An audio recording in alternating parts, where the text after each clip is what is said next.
Okay. Oh, yes, I'm on. Excellent. Right, let's do it. Okay, start my timer. Great. All right, good morning. Hello, everybody. Welcome. Morning, Niall, and everyone else. Nice to see you all. I'm very happy that you made it out of bed and into this session this morning for another session about AI. There's been quite a few sessions about AI at this conference, right? It's almost as if there's something going on in our industry to do with AI at the moment. Don't know if you get that impression. Well, obviously there is. I'm kind of curious, actually. How many of you put something that you would consider AI into production in your applications today? That's not very many. Okay, so that's like 5% of you. So there's probably a huge amount of growth potential in this area at the moment. And so this is what we're going to focus on in this talk today. So my name's Steve. Good morning. Nice to meet you. I work at Microsoft, and I work on the .NET team. I do a lot of web-related stuff.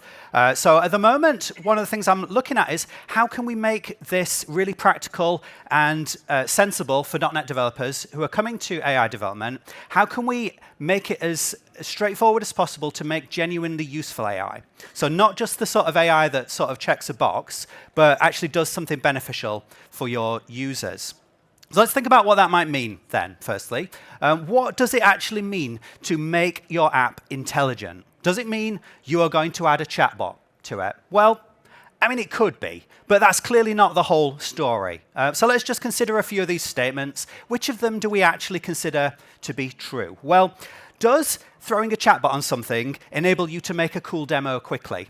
I think the answer to that, for sure, is yes. It's brilliant for that. That's one of the best things that you can do with chatbots. You can make a cool demo in one day, probably, quite straightforward. And if you're willing to be evil and cherry-pick your examples, then you can make your demo look really good as well. So it's a good way of impressing your boss, if that's all you're trying to do. But then if you try to put it into production, are people going to actually use it? Well, maybe. It depends. Does this thing actually save people time and enable them to do their job better than they would have otherwise? Maybe.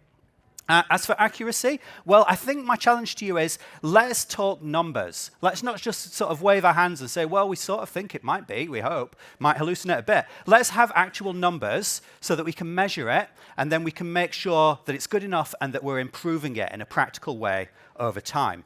As for it being the only way, well, it's very often, chat is not even the best user interface for a particular type of task. There are many other ways that you can add intelligence into your applications, different kinds of UI patterns. You can have semantic search. You can automatically summarize large amounts of information. You can do a type ahead so that people don't have to press every key on their keyboard. You can do things like triggering workflows automatically based on categorization, many different things. And we'll look at some of these patterns this morning.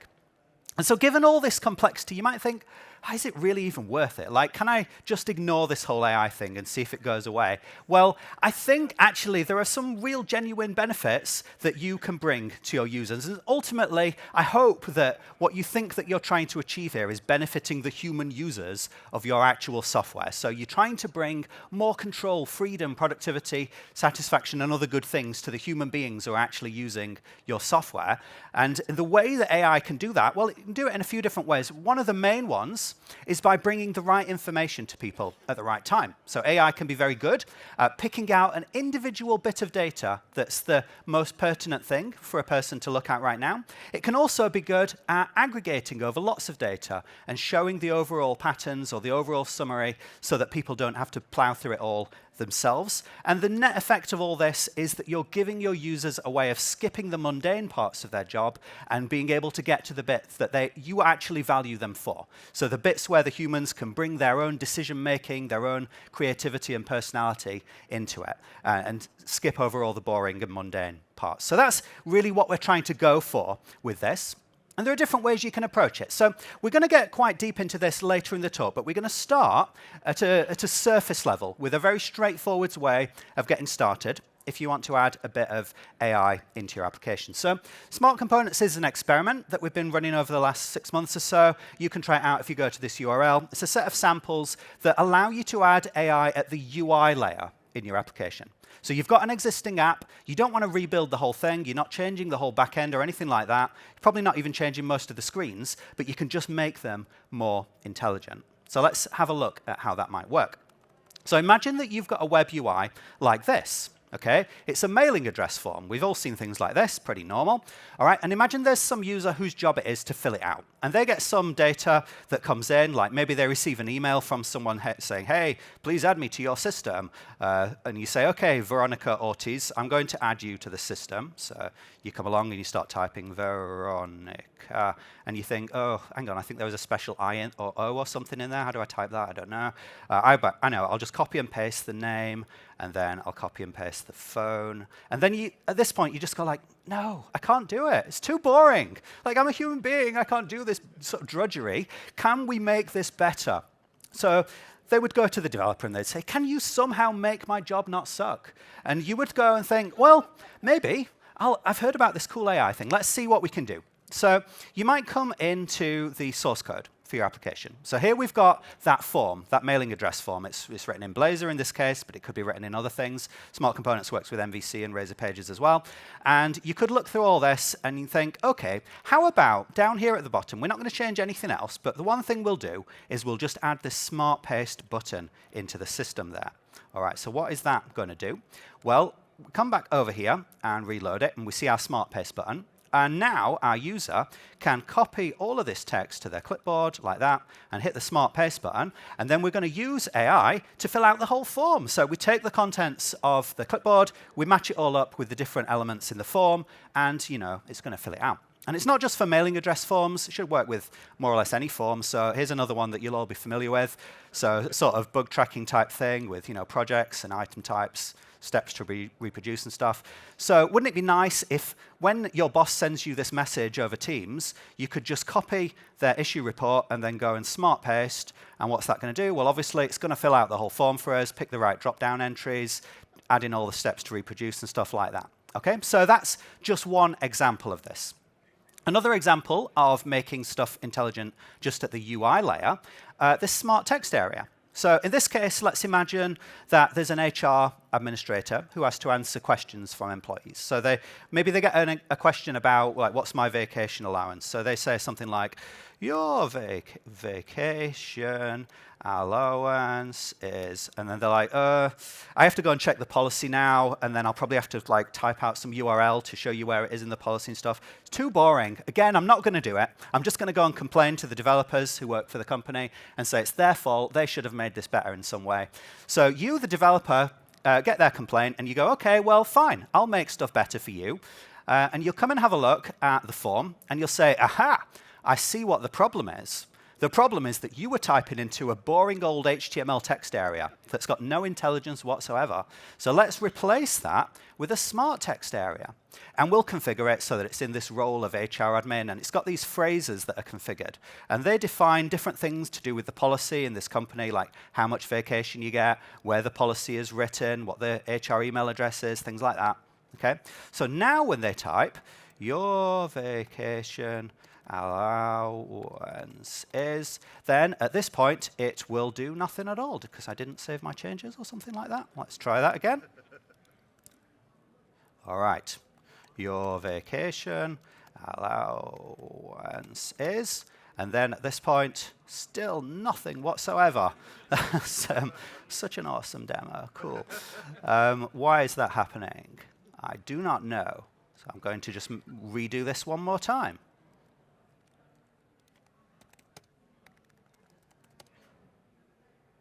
No, for no reason at all, that's not working, and that's really fascinating, but let's just ignore that. Imagine that what happened is it filled out the text area with the stuff that would have made sense for them to type. So it would have said, your vacation allowance is 28 days, and then the user would carry on typing something like, for more info, and then it would fill out the URL for where they would have gone to, and then whatever they type, it fills in the relevant bit that continues from there, except I've obviously done something wrong. OK, final example that we'll look at, smart combo box. So you know a typical combo box, when you start trying to search for stuff in it, it will do a substring match. So if you want to find something, you need to more or less know what the text is that you're looking for. But what if the user doesn't know the text? Well, in this case, let's say that I want to submit an expense report for a plane ticket. I don't know what the expense category for that is, so I'll just start typing plane, and then you'll see it's going to do semantic matching. So the word plane doesn't appear in these options, but it matches up semantically, so it's going to show me that. Or if I search for pets, then I'm going to get pet care, or cats will also match pet care, so it knows about the relationship. Or if I've got an issue tracking thing, maybe I'm trying to report that something is slow, and it'll tell me that the right label for that, in this case, is performance. Okay, so that is doing semantic matching, and we'll look into how that works in a little bit. Okay, but the core point that I want to make with this is that it's a really straightforward way of starting without having to really change what's going on behind the scenes in your application. So that's just doing stuff at the UI layer. All right, but let's spend the rest of our time going a lot deeper than that. So let's imagine now that you're feeling the benefits of this, and you're thinking, well, how good can we make stuff if we were able to add AI at many different layers within our system and really start to make use of that? Is it actually useful in the type of applications that you build? Well, let's think about it. And I'm going to try and make this as relatable as possible, so I'll use a very traditional, typical kind of web application. So e-commerce, right? We all know about e-commerce, and there's kind of a web app where you have forms and data and grids and all that kind of stuff. Like, we all build that kind of stuff. So imagine that there's this e-commerce site called eShop. You may have seen an eShop sample that we've got. This is going to sort of extend the eShop universe into the world of the staff that work for that company now. So we've got customers who file support requests. They bought something from eShop, and then they say, actually, I've got a problem with this, and they come to this UI, and they can fill out details about what their question is or what their problem is, or submit a return request or that sort of thing. And then that goes to the staff that work for the company. All right, so what are the staff going to see? Well, they've probably got some web view that shows them like what tickets are open and closed and gives them the ability to search. And then the main bit of UI here is probably going to be some sort of big grid. All right, so very, very typical kind of thing. Okay, now, is AI going to deliver any meaningful value in an application like this? Well, yeah, I think it can do. So the first point is semantic search. So whenever you have any sort of search field, I would start thinking, is this beneficial to make it a semantic search so that the user doesn't have to know exactly how things are phrased, and it doesn't matter if they've got typos or whatever, it's just going to find the relevant stuff most likely anyway. All right, that's one. Second example, summarization. So this title column here that we've got, who do you think writes those titles? Well, we don't want to force the users to write titles, because even if we do, they'll just write garbage like help or something like that, which is not going to help you to distinguish this item from the other items. So how about we use a language model to make a nice distinctive title for each thing so that the support staff can quickly find it. Okay, next one, classification. We've got this type column. Again, we don't want to trust the end users to pick the type for their thing, because they'll probably pick the wrong thing. And although we could trust the staff to do it, how about we just save them the trouble of doing it? And in fact, if we can do the classification up front, then maybe we can trigger different workflows on it, like based on whether it's to do with returns or whatever. And finally, sentiment scores. So just a simple thing that we can use to help staff direct their focus to the areas where stuff is most urgent. Okay, and then let's continue. Let's imagine now that the support staff has clicked on one of these items to go and start working on a particular support ticket. What are they going to see? Well, there's probably going to be some part of the URI which is various fields that they can work on. And we've already established that we can do a bit of AI for classifying these things. And we've got a search thing there, so we're probably already starting to think, well, we probably could do some semantic search so that we don't have to worry about typos.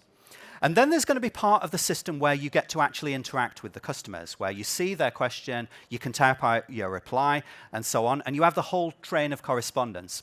But the problem is, that might be a really, really long amount of text, and it might waste a lot of staff time rereading from the beginning every single time they open this. So why not use a language model to produce a nice short summary of the entire correspondence so that they can get their bearings very quickly as soon as they enter this thing? And then they've got to actually answer the question. Now, maybe every support staff knows about every single product, but more likely they don't, and they have to look up information. So this is the kind of case where, yes, it's really actually useful to have something where you can get something to look up information for you with this kind of Q&A system, or it's often called RAG, Retrieval Augmented Generation. We'll look at how that works. But to make sure that's actually reliable and accurate, we can force it to give citations for all the claims that it makes so that the staff can actually check that this is for real. And then finally, when they come to typing out their replies, what you would have seen if my demo had worked is that we could have a type ahead system so that we can automatically insert content that is relevant based on the context generated by the assistant. So for example, if there's a link to the manual and the user seems to be typing something like that, then we can fill in the rest of it automatically. So I think even in this very traditional web application, there's clearly lots of opportunity for AI to add a lot of genuine value that will help your staff actually be more productive. So let's have a go at building this, shall we? Now, I know that if you're unfamiliar with this, it does feel a bit bewildering, like you've just been dropped on this island, you've got no idea your way around it, no one gave you a map, like where do you even get started creating something like that? What libraries are you supposed to use? What's the development process? So we're going to go on a little journey now around this island, and we'll pick up the different bits that we need to do along the way. And where we're going to start is with data. Here we go, yes. Great, so obviously all applications need data, but AI applications more than anything, really, because that's like the lifeblood of the system. You can't really even get started until you've got some data. So we're going to start with generating some data, and that will allow me to introduce some of the core APIs that we need to use. So we're going to use Semantic Kernel, which is a .NET library for working with AI systems, and we're going to use Ollama, which is a way of running large language models locally on your development machine. All right, so you are going to have to bear with me for the first 5 or 10 minutes, because we're not even going to start up the web UI during that time. We're just going to work with data in the abstract. And the way we're going to start is we're generating some product data. We're going to start by generating some categories for products in this system. And the main API we'll use is this thing called iChat Completion Service, which is an API provided by Semantic Kernel, and that's an abstraction over language models like GPT or anything that can be served by Ollama, different things like that. Okay, so what we're going to do initially is we're going to set up this prompt that says, generate me a bunch of product category names, and I want you to reply in JSON in this format with some brands as well. And if you're wondering what is the implementation behind this interface here, well, I've set up initially Ollama as the implementation. Now, this method doesn't exist in Semantic Kernel yet. It's being added, but you can build it yourself in not too much code. It just makes HTTP requests to Ollama. So I want to run Ollama here on my laptop. So let's start that up. And then I'm going to start this data generator going. So that's now making requests against this, which is running locally. It takes a few seconds to start because it's loading a whole language model onto the GPU on this device here. And once it does get started, it's going to start producing some data, and it will start writing that out to disk. So let's see what data it's actually produced just now. If I go over here, we'll see we've generated a bunch of product categories. So we got camping and hiking, we got water sports, and some other stuff. And we could obviously go on generating as much of that stuff as we want. Okay, now, we don't have to use Ollama if we want to. Because we've got this interface provided by Semantic Kernel, we can easily swap it out for a different backend if we want. So in this case, I'm going to swap it out for OpenAI, mainly just because it runs faster on my laptop, and I don't want you to have to wait. And then I'm going to generate a lot more data as well. So instead of just generating categories, I want to generate the entire universe of data for my application. All right, now, here's a little pattern you can use. If you want to produce more data than is possible to emit from a single prompt, you can chain things together in a way to make it all mutually consistent. So what I'm doing here is, first I'm generating some categories, like I just showed you. And then based on that, I'm generating some products that are in those categories. And then based on the categories and products, I'm generating tables of contents for the manuals. And then based on the tables of contents, I generate the entire text for the product manuals. And then, based on that, I convert them to PDF. And based on that, we generate some support tickets that customers might have related to these products. And based on that, we generate an entire thread of conversation with the customer support. And based on that, we generate a summary, and so on all the way through. And if you want to know how each of these works, pretty straightforward. Just like you saw before, they're constructing a prompt, they're injecting some data that we've already generated earlier, and we're getting it to return some JSON that we store. All right, so let's start that running. And just waiting for that to build. OK, so that is now going to run, I expect. Here we go. Right, so it's an incremental system, so it'll use the categories that we've already got, and now it's making calls out to OpenAI, in this case, to generate more stuff. So we've generated a bunch of products, like we've got this GPS navigation system and smartwatch and so on. And then based on that, we're generating the tables of contents for our product, and you can see it's got this nice hierarchical structure. I've picked a few different random descriptions of what the style should be, just so that they all feel a little different from each other. So we'll get different outputs from there. And then it's generating the entire contents of the manual based on that. In this case, it's coming out in Markdown format. So it's just expanding on all those tables of contents there. All right. And so once it's done that, it will hopefully also start producing some PDFs for us. Just waiting for it to do a few more of those. All right, and so PDFs are going to start appearing. There's lots of .NET libraries for generating this sort of thing. It's not too difficult. Let's have a look. So here we go. Here's our first one.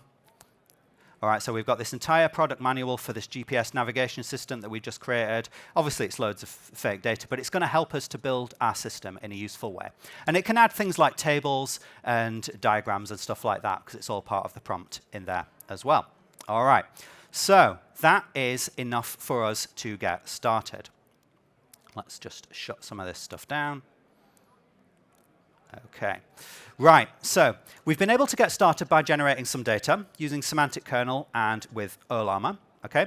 Now, the next step is to be able to get that data into our system. Obviously, if the data is in a nice format like JSON, it's very easy to pull it in. But in a lot of real-world cases, you need to pull in unstructured data that comes from the real world in some way. So for example, you might have a set of real PDFs that are actual product manuals, and you need a way of getting them into your system. Or it could be other things like Word documents, SharePoint files, whatever else that comes from some external system, and you want to pull it in. So the example we'll take in this case is the PDFs, because that's what we've just got right now. So let's have a look at how we could do that. There are various off-the-shelf systems for ingesting data, but I was wondering, well, is it really that hard for us to write a bit of C#? And to do it at a basic level, it's really not that hard. So let's look at how we could ingest these manuals. So I'm going to start running this now. And we're just going to treat these PDFs as like a black box external system and see what data we can pull out of them. So we're looping over all the PDFs that we've generated here. And then I'm using a library, a .NET library called PDFpig, which is a pretty good open source library for extracting information from PDFs. So I'm going to move on a few pages, and then we'll see here that we're currently looking at page number 4. Oh, well, it was there. And we can ask PDFpig to pull all the text out of that page, and we do get all of the page. Well, there's very little text on that page, but on other pages, there's going to be more text that's more interesting. So let's see. Here's a page with more interesting text on it. Okay, and then the next thing is we need a way of splitting this up. So we've parsed it. The next step is to chunk it. We need to extract different small fragments of data from our source so that we can find the most relevant ones. It's no use that when you do a search for just return an entire page worth of data. We want to return smaller fragments of data that are most relevant to whatever query is going on. So we need a way of splitting it up. And one way of doing it is this API in semantic kernel called text chunker. And that will split up our text into blocks that are around 200 characters in this case. But it doesn't just do it every 200 characters. It tries to be a bit smarter, and it'll split on natural boundaries like paragraphs or sentences, lines, or whatever, instead of just splitting in the middle of words. There are other ways of doing chunking as well. In this case, it's produced 3 chunks from that one page on natural boundaries. And then finally, we're going to embed them, which means that we want to extract the meaning from them and place them in this semantic space. I know that sounds very abstract. I'm sure many of you already know about what embeddings are, but for anyone who doesn't, an embedding is a way of representing the meaning of some text by turning it into a vector. So imagine the vector was three-dimensional, like three-dimensional space, which it isn't, but imagine it was. Then maybe all the text to do with dogs might be over there, and all the text to do with ice cubes might be up there. And if that was the case, then all the cold things are likely to be more in that direction, and all the things with legs are probably more in that direction. So it gives you a sense of how stuff will be distributed over space according to its meaning. That's what an embedding is. In this particular case, we're using an embedding model that is converting each of these strings to a vector with, let's look for it, 384 dimensions. So it's a 384-dimensional vector, and that's pretty standard for many types of embedding. All right, so we'll just run that through to the end now, and there we go. So it will have generated some chunks from our data, and if we want to have a look at what that actually looks like, we can see it's produced all these different chunks. So for each of the products and each of the pages, it's produced a bunch of chunks, and for each one, we've got an embedding, which means that we can now search through that data set semantically. And to actually see that running for real, I've made a simple console application that does it. You wouldn't actually have a little console app like this in a real project, but just to fully make sure everyone's got a sense of what this looks like, this is how we can do semantic search. So I'm using another semantic kernel abstraction called semantic text memory, and I'm loading that JSON file into it. And then I've got a little loop where on each loop I read some stuff from the console, and then we're going to try and search, and we'll output the most relevant stuff. And the implementation of this search is really, really straightforward. Anybody could write this. Semantic search is very straightforward once you've got the vectors. All we have to do is order things in order of similarity, which in this case is cosine similarity. So we're just dot producting the two vectors together, and we're going to get the ones that are most in the same direction as each other, and that will give stuff that's semantically similar. So only a few lines of code needed to implement that. So if I search now for something like, I don't know, we said ice before, we didn't say ice cubes, then it's going to return a bunch of stuff that's relevant to that. So we got all these coolers and things like that. If I searched for, I don't know, use outdoors, then it will return things to do with can stuff be used outdoors or not, because that's, you know, most in the same direction as the embedding vector of my search query. All right. So I know that was all a bit abstract, but we've got to the point that we've got some data. We can generate it as much as we want, and we can pull it into our system, and we can start doing things like semantic search over it, even though it came from an unstructured format. So I think we're ready to actually start our journey now, so we can follow along and get to the point of actually doing some inference over it. And so I think at this point, let's actually start up our real web application and get a sense of how this is going to look and work. So I'm going to start up now my app host. So this is an Aspire application. Aspire is going to help us out in a lot of ways as we go through this process. So if you don't know Aspire, I know most of you will, but if you don't, it's an orchestration system for .NET. So it's a way of creating software that's not just one executable, but is many, many different projects, many different Docker containers, different executables, and so on, and making them all work together. So here are all the different things I've got running in my application right now. You don't need to know what most of them are. The main characters that we're going to concern ourselves with are this backend project, which is minimal APIs, and that's got a bunch of back-end stuff in it. And then we've got these two web UIs, one for customers and one for staff. They're both built with Blazor, and Aspire deals with allowing them to discover each other and know each other's URLs and so on. So let's start up our staff web UI, and you can see it looks a lot like our mock-up. So we've got our list of support tickets. We can go into one of those, and we get our entire conversation history with this customer.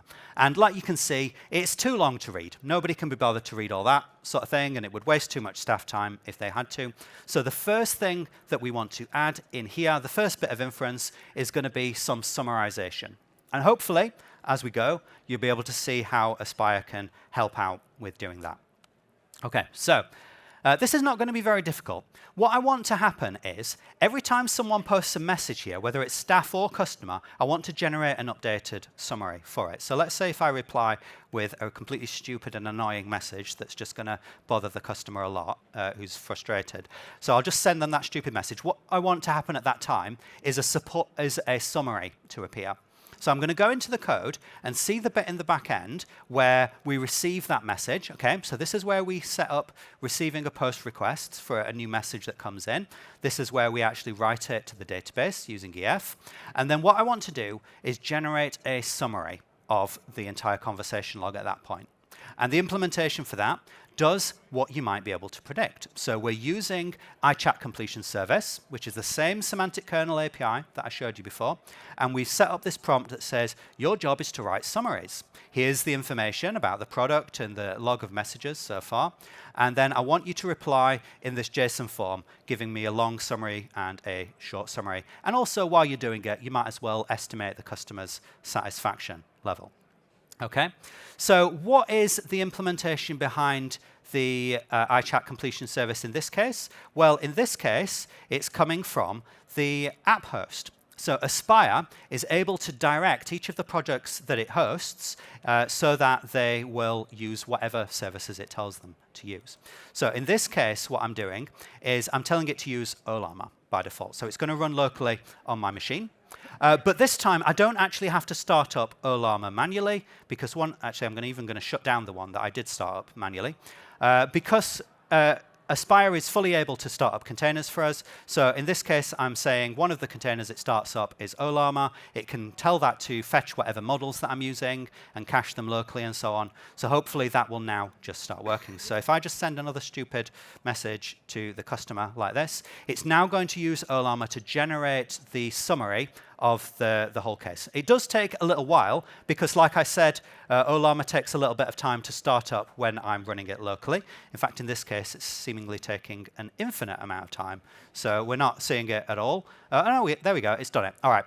So it's produced the summary, and now the support agent's able to move a little bit faster with all that. OK, now, I don't want to keep making you wait for Ollama to start up locally, so I'm going to switch this over to use OpenAI locally, which is going to be quite a bit faster for us. So if I restart that now, then hopefully this time we won't be waiting quite as long. But you may well have more powerful hardware and not be giving a presentation at the time, so your system will probably be a little bit more reliable than mine. All right, so let's try this again with a different ticket.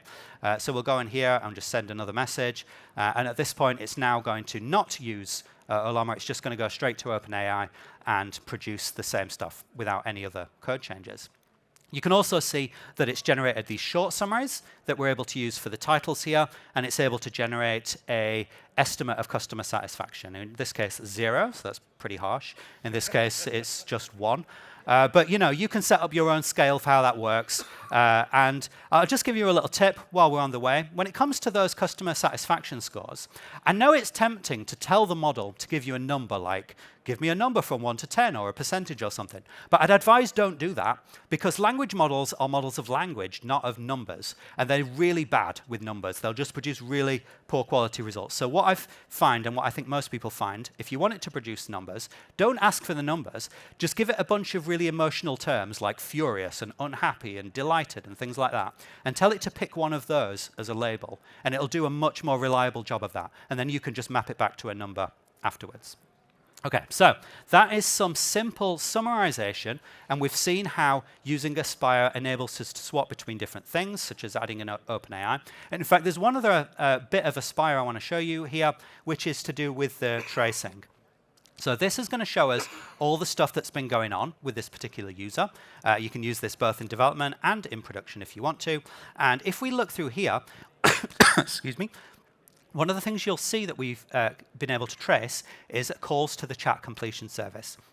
So here, it's captured that we made a call to GPT-3.5, and if we look through all the properties on that, it's a little tricky on a small screen, but you can sort of see it, that we've got the number of tokens that came back in the completion, so we can estimate the cost, and if we scroll down here, we can see the entire prompt that went in and the entire completion response that came back. So if you're needing to debug your system or try and make sense of what's going on in production, then this kind of tracing is obviously going to be helpful. Okay. Right, let's move on to the next form of inference that we might want to do. And we are going to do the classic thing now of Q&I or RAG, retrieval augmented generation. So let's make our chatbot actually work here. So, all right, so let's go into a different support ticket here. Let's go into this one.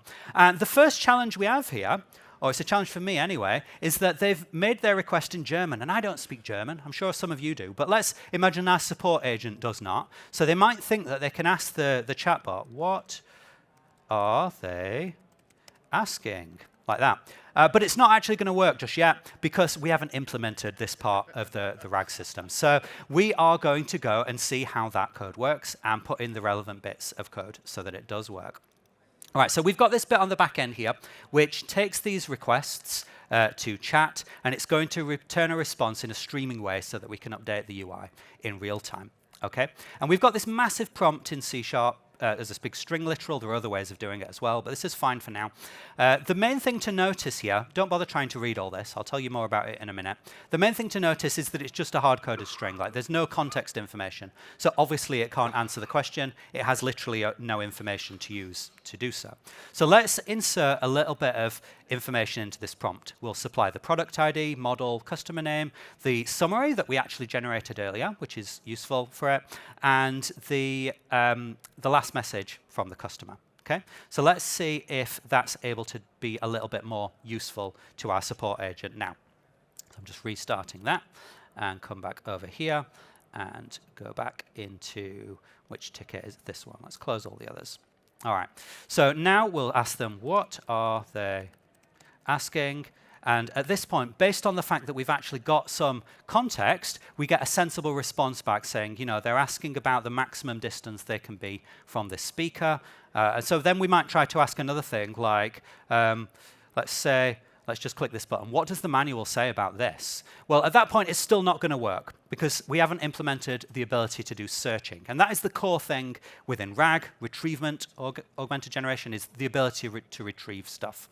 Okay, now, the normal way of doing RAG is to use a feature called function calling. So you can configure the language model with some callbacks, and you can say, okay, if you need to, you can call my function, and I'll give you answers to stuff. So you might have a function like search the product manual, and the RAG system will call you, and then you will provide the details from the manual. That's great. Except that only works with OpenAI and Mistral and Gemini, but not all language models work that way, okay? And I want this to work with all the language models, including all the just random stuff that I'm running on Ollama locally. So we can sort of make this work well enough by doing our own form of function calling. So the way that we can do this is we can say, hey, when you reply, what I need you to do is first decide, do you actually have enough information to answer this question? Give me a true or false on that. And then, if you're saying that you do have enough information, at that point you can give me the answer as a string. But if you don't have enough information, then say that you don't have enough information and give me a search phrase that we can use to look stuff up in the manual. And then we can set up a little loop where we go through a certain number of iterations, we'll set a maximum, and on each iteration, we'll ask it the question, and we'll see what it's responsive. So we'll stream the reply to the UI, so we can see it in real time. And when it's finished, we'll check it, we'll pause it and say, were you giving me a search phrase? If so, then I'm going to perform a search. And I'll insert that into the chat history, and then we'll run another loop of the iteration and see if it can produce a better answer this time. So now I'm going to insert the real search logic, and that's going to do the exact same thing that you saw when I ran it in a console application before, and it will do that semantic search. It will add that into the chat history, and then we'll run the loop again, and we'll see if it's able to produce a useful response this time. All right, so this time when I say, what does the manual say about this, then instead of saying, to do implement searching, it's actually done a search, it's gone to the manual, and it's produced some relevant content. But the most important thing is it also produces a citation. So it's telling us where exactly in the manual it got this information, so the support staff can click on that, and they can go right into the manual, it can highlight the exact bit of text that is the basis for its claims, and they can check that it's actually telling the truth and not just making up some garbage. So then they can come back and they say, okay, fine, write a reply saying that, and it will hopefully produce a reply based on this context, except in this case, obviously, we want it in German, like that. So now it's going to produce our reply in German, okay? And then once it's finished that, we can simply click on this user's reply button because it's classifying its own responses about whether they're suitable to send to the customer or not. If they are, we show this little button, and then we can hit send on that. And of course, it goes to the customer, and it produces a nice little summary, including stating what the support person did. Okay, so that is the core thing of a RAG type system. There's many ways you can go further with this. Much more sophistication is possible, but this gives you the sort of basic core kind of idea of how that might work with any model. And it's even easier still if you're able to use function calling, because then you don't have to implement all this stuff of checking whether you've got enough information manually. Okay, right. So last bit of inference that we're going to look at. We're now going to look at other types of models. So far, everything that we've done has been based around large language models, which is kind of like the generic tool that can solve any problem in theory. But it's kind of big and expensive to call and time-consuming. And for many types of problems, you can solve them with much smaller models that you can just run locally and more cheaply.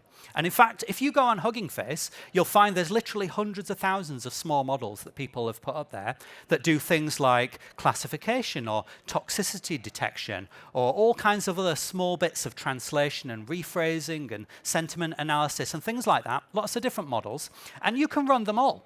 But one challenge you might face is that all the examples they give are in Python. And this is one of the sort of common objections that people have when we talk about building this sort of thing in .NET, is they say, oh, but doesn't most of the AI world use Python? Like, wouldn't you be better just writing your application in Python? And as for getting started, yeah, you probably are, because you can just copy and paste a whole bunch more stuff. But when it comes to actually managing this thing in production and using the skill set of your whole team, well, you need to make that judgment for yourself. But I think a lot of people are going to prefer to use .NET for the broader system. So that leaves us in a little bit of a quandary. Like, maybe we do want to use Python for some things. Can we do that? Well, the answer is yes. The message I want to try and put out here is you don't need to be limited to .NET, okay? Even if the majority of your application is in that, if you want to use a bit of Python or a bit of Java, a bit of Node, whatever, you can do so very straightforwardly. And an orchestrator like Aspire is designed to make that more straightforward for you. So what we're going to do now is we're going to use a bit of Python and a small model from Hugging Face to do some automatic classification. And it's really quite straightforward. So down here, I've got a Python project. Now, Visual Studio has pretty good support for Python. Obviously, VS Code is just going to show you those files as well. So it's not hard to do it in your development process. And I've got my main.py file. It's really simple. So I'm starting up a Fast API web server. Fast API is a bit like minimal APIs in .NET. It's a way that you can plug in different HTTP endpoints. And I've included a couple of endpoints, one for a classifier, one for an embedder. The only one we're actually going to look at right now is classifier. And the logic for that is just this. So very little code. This is the bit where we actually register the HTTP endpoint. And as for what it's going to do, well, we're going to use this library called Transformers, which comes from Hugging Face. And that is able to fetch models that have been published there. Here we've got a reference to this model that I've found that does zero-shot classification. Now, let me explain what zero-shot classification actually is. And the way I'm going to do so is by running this code so you can see it. So let's go into there. And I'm going to start up my Python application. It can take a little while to start up locally, so I'm just going to chat while that happens. So zero-shot classification is where you take some, oh, it did start, that's nice, where you take some text and a set of possible labels, and it will tell you which label is actually the most relevant one for that text. And we don't need a full language model to do that. So to give you an example of that, let's make a request, which is like, I am trying to score a goal. That's the text that we're trying to classify, and the possible candidate labels are programming, health, or sports. So if I run that, it will immediately classify that as sports, which is a sensible one based on what we're doing here. If I also tried the same thing with, I am trying to score an AI model, that comes back as performance, programming, and if I did trying to score a hospital performance, we get health. So you can see it's doing sensible classifications very quickly, just running locally on my machine. Now, can we really use Python as part of a .NET application? Well, the answer is yes, we can. So I'm just going to shut this down because I actually want this to be orchestrated by Aspire. So in my app host project here, I've got this thing that says add a Python Uvicorn app. Uvicorn is the server, so that's a bit like Kestrel, if you know .NET. And we're going to tell it where that is on disk. Now, this does not exist as an actual method in Aspire, but it's really easy to add because there's a good extensibility model. The entire amount of code needed to host Python in our system is just this few lines of code you can see there. So it's an executable resource. It's got this command name. It takes these parameters. And by doing this thing with environment variables, we get it to participate in the discovery system. Okay, so Aspire will deal with starting that up and shutting it down and stuff like that. And then we can make ourselves a nice little strongly typed client for that in C#. So we've got this Python inference client that can classify text, and it just does it by posting to the endpoint provided by Aspire. And then we can use it. So where I want to use it is whenever a new issue gets posted, because the thing I actually want to use this for is the case type. So remember, we've got these different types, and I want it to automatically populate based on the text of the customer support request. So I'm going to go to the place in my code where new tickets get posted. That's this create ticket here. And you can see we're using that Python client to classify the text, and we're saying you can pick any of the enum values in this ticket type's enum. Okay, so let's see if that actually works. It should do. So I'm going to actually file a new support request now. So I'm going to pretend to be a customer. So OK, let's get started. Is this about a specific product? No. Let's say I'm just an absolutely crazy customer with ideas. So I think you should sell bees.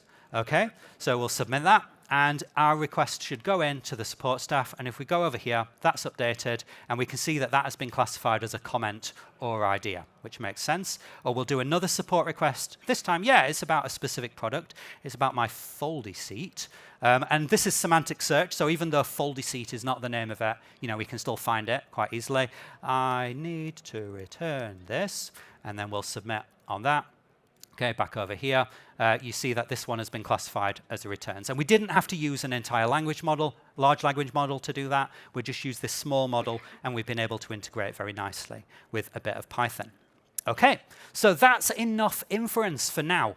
You might think at this stage, well, I think I'm done. I'm ready to put that into production. And you kind of could, but I think that would still be a bit of an amateurish level of quality for your system. Because if we really want to reach the sort of summit of enlightenment on our journey here, we need to start thinking about evaluation and test as well. How do we know that this system is any good? Like, how do we know that the quality of what's coming back is what we want it to be? And how can we systematically improve it over time in a reliable way?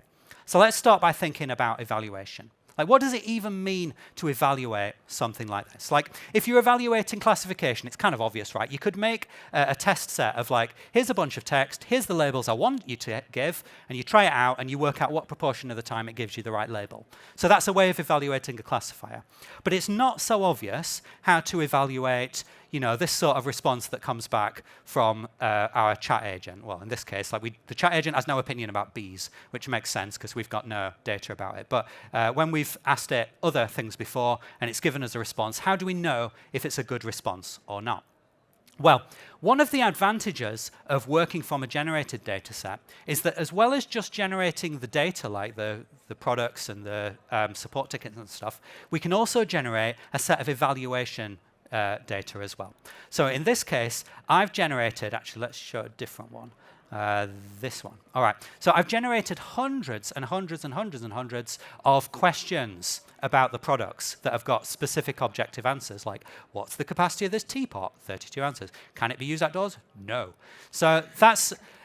these are all questions with hopefully objective answers. And the reason why we believe these answers to actually be true, and we count them as the ground truth, is that these don't come from our semantic search. They don't come from our chatbot. These come from the original data that we generated about the products before we built that into product manuals and stuff. So this is like the underlying secret data that our products were constructed from.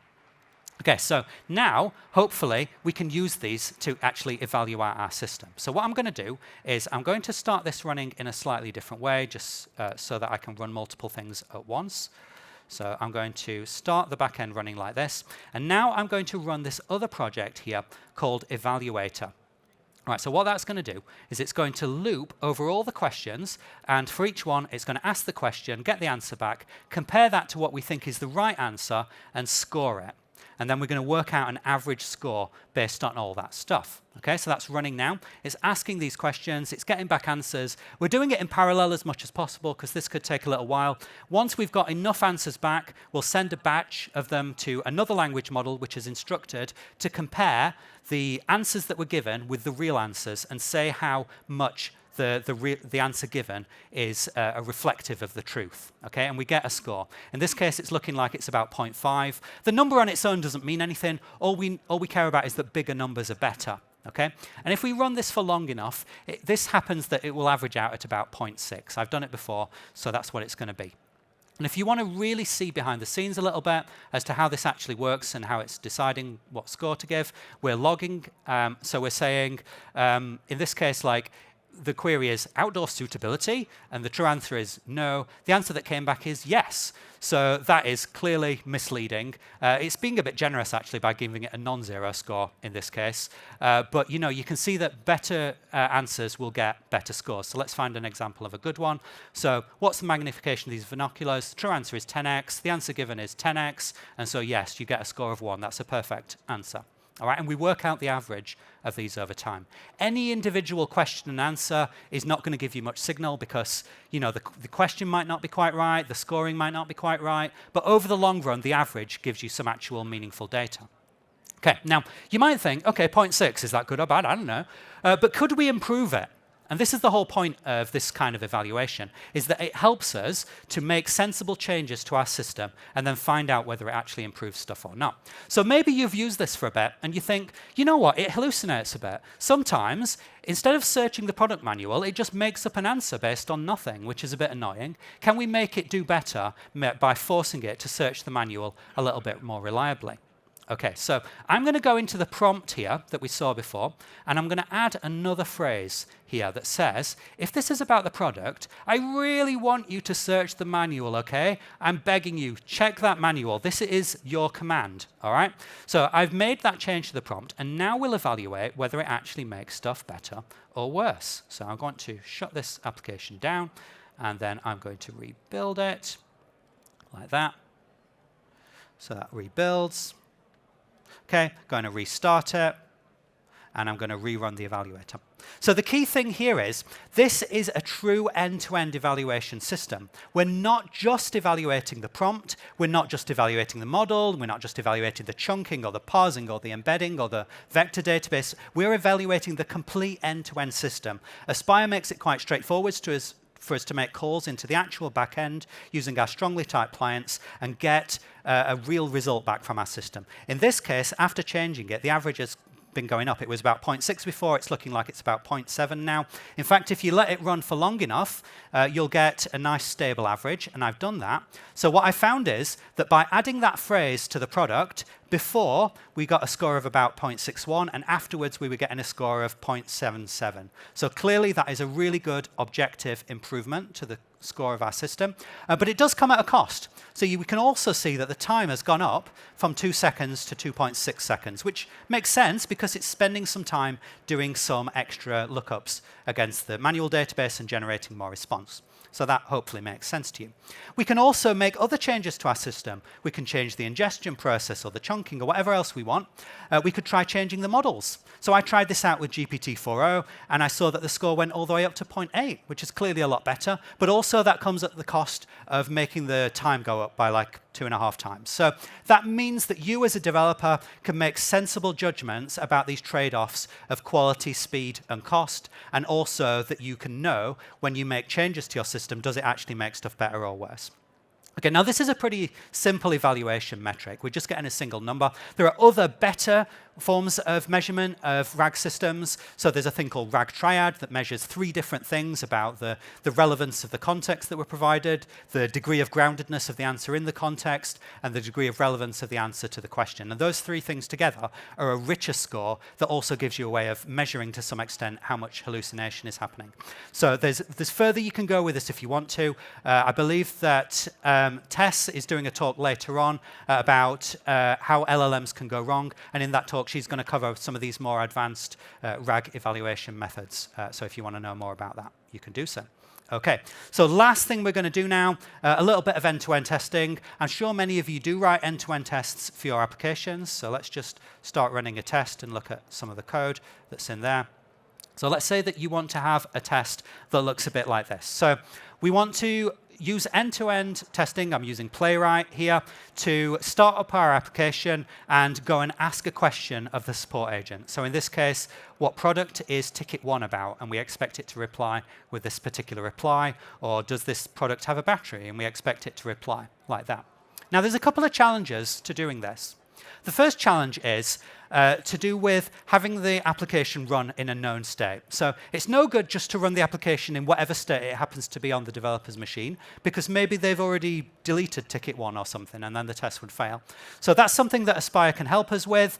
When the application is running, we can seed it with different data in different scenarios. So here, I've got a bit of code that picks up an environment variable or config value, so we know whether we're running under test. And if we are running under end-to-end test, then we're going to use a particular seed data that comes from this test directory. So I've got a well-known set of data in here, all these JSON files. These can be stored in source control, so it's shared across everyone on the team. And you know that your end-to-end tests are always going to start in that form. Okay, so that makes sense. But the other challenge is to do with determinism. So language models are not deterministic in general. Even if you tell them to be and give them a seed and tell them to have a low temperature, they still won't actually be deterministic. So you might think that your end-to-end tests are just going to fail at random. There is a good pattern that you can use to deal with this, which I've seen in a few places. I've used it myself when doing the smart component stuff, which is very simple. It's just caching. So when these tests run for the first time, they will call the real language model and behave doing whatever it says, but they will also cache that response from the language model on disk. So I've got this directory here where we've generated these cache entries. So each entry in here is the full request that goes out to the language model backend, all the history of the chat and the parameters and stuff, and then all of the response, like exactly broken down into all the chunks that come back. And we can just store that on disk with a SHA hash so we can identify it later. And then when you run the test for a second time, then it's just going to match these cache entries. It won't go out to the network, and so your tests are going to run fast. They're going to run deterministically. And it also means that when you run these on your CI server, you don't even need to have any API keys, because it's never even going to talk to the external service. So that's a pattern that you can use to make your tests a bit faster and more deterministic. Of course, you can still change the prompts and the parameters later. Once you've done that, it just won't hit the cache entries anymore, so your tests will fail until you regenerate them. So that's a pattern that you can use if you want to make end-to-end tests deterministic. All right. So that's the end of our journey through all this. If you want the code to this, well, you can't have it just yet, sorry. But we're working on it, OK? We've even got a URL. Just need to finish a little bit of approvals and getting a sign-off on that, and then we'll mark this as public. If you go there now, you'll just get a 404. But anyway, I've put the URL so that hopefully you can get it in a week or two. And that's it. So let's finish off with a summary. So what have we been thinking about? Well, I think one of the key points here is that there's many different things you can do. Right? You don't just have to do chatbots. There are different UI patterns like semantic search and summarization and classification, things like that. Many different patterns for that, and also many different ways of running language models. It's not just particular hosted services. You can run stuff locally. You can use different models, small models from Hugging Face, things like that. Lots of options open to you. I really want to encourage you to focus on evaluation from day one. Having some sort of numerical feedback of the quality of what you're doing will give you a lot of confidence to make changes and be sure that you're actually moving stuff in a good direction. Now, in .NET, there's a lot of good tools available to you. So I've hopefully shown you some of the benefits of Aspire for orchestrating these systems that have got many different containers and projects and tests and things like that. So Aspire can help you out. Obviously, you've got semantic kernel as well, which gives you these APIs for working with language models and embeddings and different stuff like that. Okay, but you're not limited to those. You can just use anything you like from any technology ecosystem. And then finally, I will point out that everything I'm showing you here is just emerging stuff. Like the patterns around this have not really settled yet. It might be that a year from now we say, oh, actually, there's a different and better way to do stuff. It's all still being figured out. And I feel like maybe we're still missing some libraries that would make it easier. Like I could easily imagine a library for data generation or ingestion or evaluation or whatever. maybe one of you would like to create an open source library like that. I think there's a space in the market for it. So there we go. That is all we have got time for. I hope that's useful to you. I hope you take this out and enjoy the rest of your conference. Please evaluate as you go out. And I would really love to speak to you, any of you who are doing this sort of thing, because I want to learn from you too about what your real world experience of doing this sort of thing is. So let's leave it at that. Thank you very much. Enjoy your day.